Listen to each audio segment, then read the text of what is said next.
what does it do to you with your well, the way you lead your life now? Do you take more risks or maybe less risks? No, I don't think that you can approach life in any other way other than just being natural about it. You know, recognizing that, you know, for instance, if you want to get metaphysical, this is going back into the philosophical end of things, you know that if you plant a seed in the ground and you water it, that it's going to bear whatever type of tree, plant, fruit that it is. But what gives it that innate power? What gives the power for the water to be able to germinate the seed? What gives the seed the ability to transform itself? We know that it does. Science can prove that things occur. When A and B occur, you will have C. But they can't tell you why. So that's God for you? That, to me, is nature or God or whatever you would say. That missing link.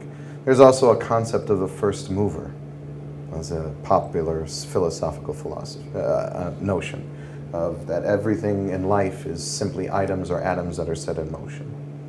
Okay, but yet something had to set those particles in motion, the first thing to actually move them, and they remain in motion as long as there is life.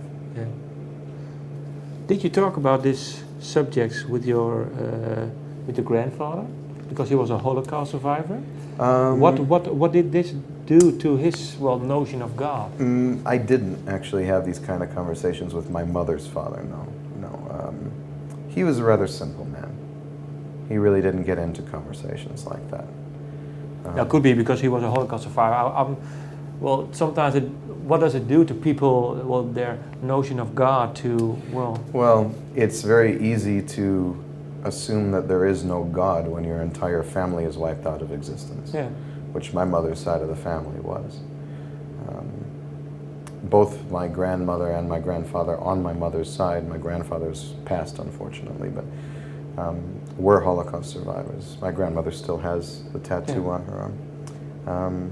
And it can certainly make you question, you know, how could God let something so horrible occur? Why do good things happen to bad people? Why do babies die in childbirth? And the truth be told is that too many human qualities are attributed to God.